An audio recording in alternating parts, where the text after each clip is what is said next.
Hello everyone, I'm Sarah from Barracudas and today we're going to be baking and decorating some vanilla cupcakes. So first of all, let's go through the ingredients so I can show you what you'll need. Okay, so for the cupcakes themselves, you're going to need 2 eggs, 110 grams of sugar, I've got caster sugar but you can use any kind really, 110 grams of butter and 110 grams of self-raising flour. I'm also going to be adding some vanilla extract, but that's up to you. And then we're going to also need some cupcake cases to put the cupcakes in, about 150 grams of icing sugar, and then you can use whatever sprinkles or chocolate chips or anything like that to decorate the top. You're also going to need a mixing bowl, a cupcake tin, and some weighing scales.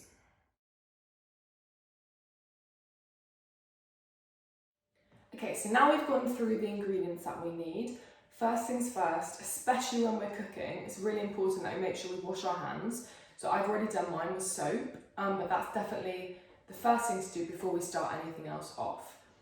Next, we need to make sure that our ovens are preheated. So if you're younger, you might need an adult to help you with this, but we want to preheat our ovens to about 180 degrees. So I'm going to go and do that to mine now. Okay, so once the ovens are preheated, we can prepare the cupcake tray. So what I'm going to do is I'm going to open my cupcake cases. And this recipe should bake about 12 cupcakes. So I'm just going to pop 12 of these cupcake cases into my baking tin.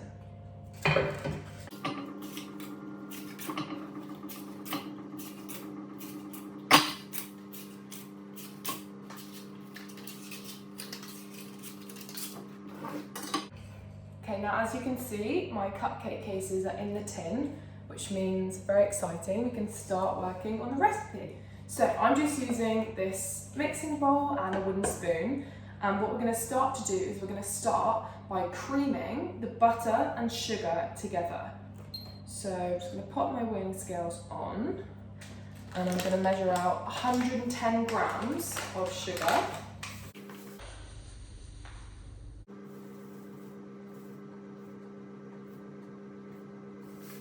And then to that I'm going to add 110 grams of butter. Now for butter I'm just using this baking spread, but any kind will do really. So I'm just going to get a knife to help me scoop mine out, turn my weighing scales back to 0, and then we can start measuring in the butter. So like I said, we need 110 grams of this.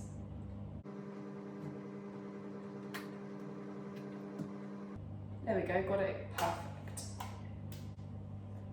Then we can pop the butter back in the fridge, and then we can start mixing. Okay, so I've just put the butter back in the fridge, which means now we can get started on mixing these two together. So really we want to keep mixing just with our wooden spoon until it's a creamy sort of consistency. Maybe it might go a little bit lighter in colour.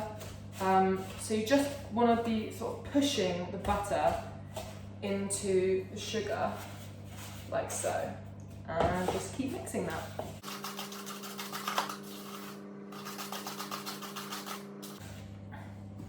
Okay, so it might give you a little bit of a sore arm from mixing, but once you're done, it should be a nice creamy consistency, just like that, and that means that we are ready to now add the eggs. So, like I said, we're using 2 eggs in this recipe, and we're just going to crack them in one at a time, trying our best not to get any shell in, but if you do, doesn't matter, we can just fish it out. Yes, we're just going to go ahead and crack the eggs.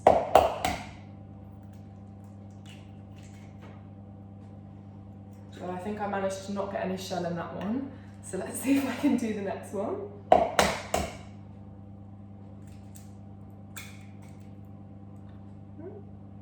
Can't see any shell in there, so that seems to have worked. But you can just give your hands a little bit of a rinse if you want to get that egg off. I'm just going to do that to mine. So once you've rinsed your hands and your eggs are in the bowl, if you were using vanilla extract, this would be when you're going to add that. Right, so I've got my vanilla, and I'm just going to add I'm going to use the cap. I'm just going to add about a capful of vanilla extract. It's quite strong, which is why you don't really need to use too much. If you did want to add, for example, chocolate chips, if you could use some milk chocolate chips, white chocolate chips, then this would probably be the time that you add them too.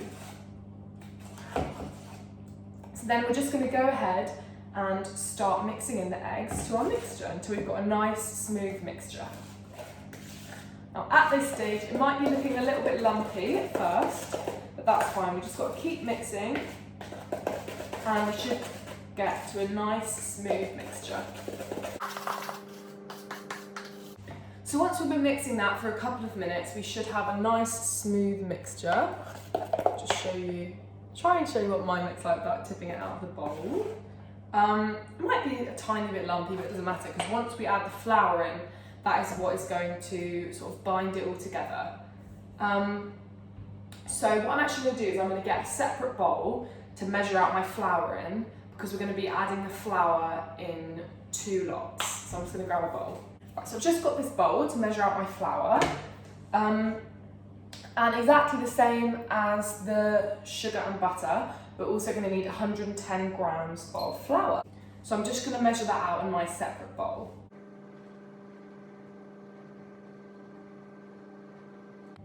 Obviously the measurements don't have to be exact, but as close as you can get, that would be perfect. Just a tiny bit more. There we go, 110.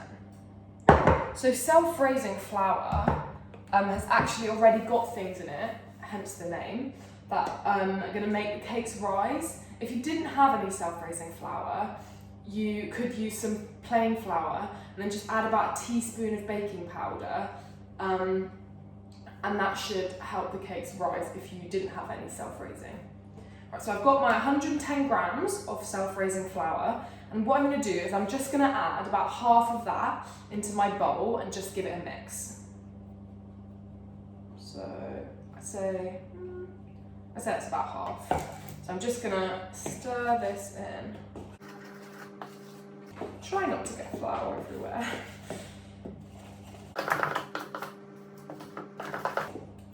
And like I said, if your mixture was looking a little bit lumpy before, like mine was, when you add the flour, it should sort of bring it all together. So mine's not really, it's pretty smooth now. Once you've mixed that half in, you can just go ahead and add the other half of the flour. So this is a pretty simple recipe, which is why it's one of my favourites. I've made this many times since I was younger. It's easy to make, it's quick, you don't need that many ingredients, and the cakes are super yummy. So I'm just mixing this in, trying to get rid of any lumps that we might have.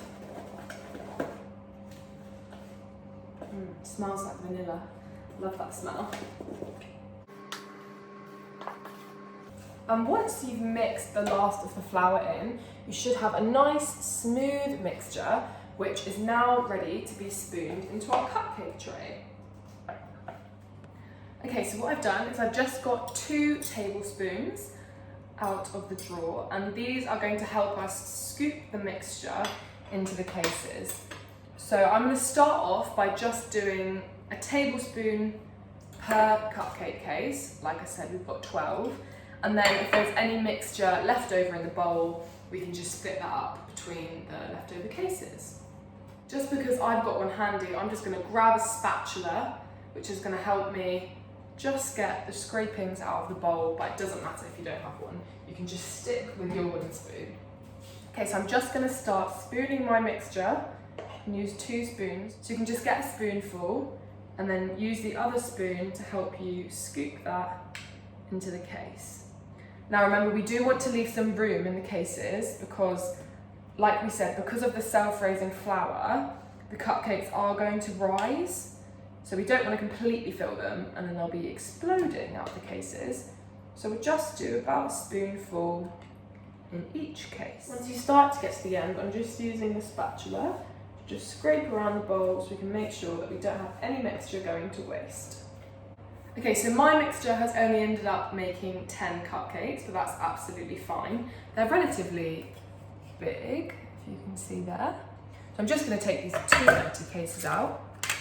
Okay, so once all our mixture is in the cases, I'm actually going to turn my oven down to about 170 degrees. We let it preheat 180 just so we make sure it gets nice and hot. I'm going to turn it down to 170, and then these should go in for about 15 minutes. But from about 10 minutes we can start checking them. We want them to be a nice golden brown colour when they're cooked, and if you've got a skewer or a thin knife, you can get an adult to help you, and if you just poke that into the cakes, it should come out completely clean once they're cooked. But I'll show you what I mean by that later. So if you're younger, you might want to get an adult to help you. Just pop these into the oven at 170 degrees. Okay, so I've just popped my cakes into the oven. I'm going to set a timer for probably about 10 to 12 minutes, just so I can start checking on them. And now I am going to get on with tidying up. So then when the cakes come out, we are ready to decorate. Now, once 10 or 15 minutes has passed, and you can see that the cupcakes are looking nice and golden brown, you want to probably get an adult to help you. Make sure they're wearing oven gloves, and you can just go ahead and get the cupcakes out of the oven. Now, like I said, the tray is going to be super hot, so we want to make sure that we don't touch it unless we're wearing oven gloves.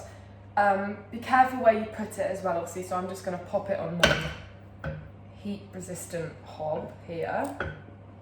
And now, if we just want to double check if they're cooked, if we're not quite sure, what we can do is, if you've got anything like a skewer or sharp knife, again, probably getting an adult to help you with this if you're younger, just gonna pop that into the cupcake, like so.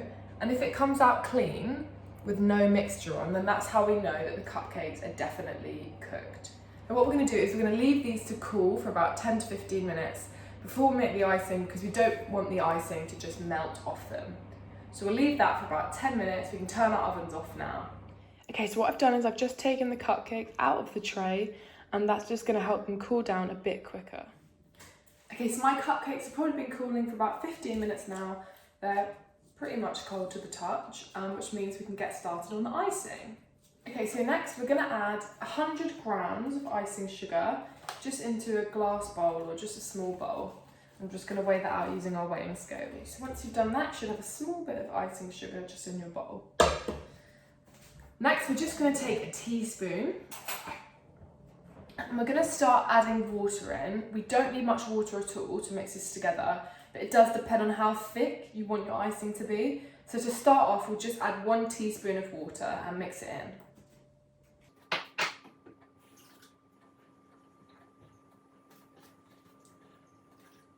Okay, so for me, 1 teaspoon definitely wasn't enough, so let's try another one.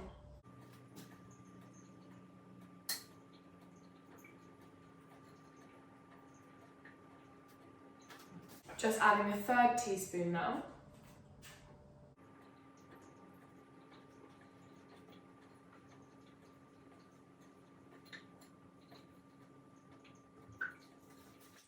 So I just added a 1/4 teaspoon in.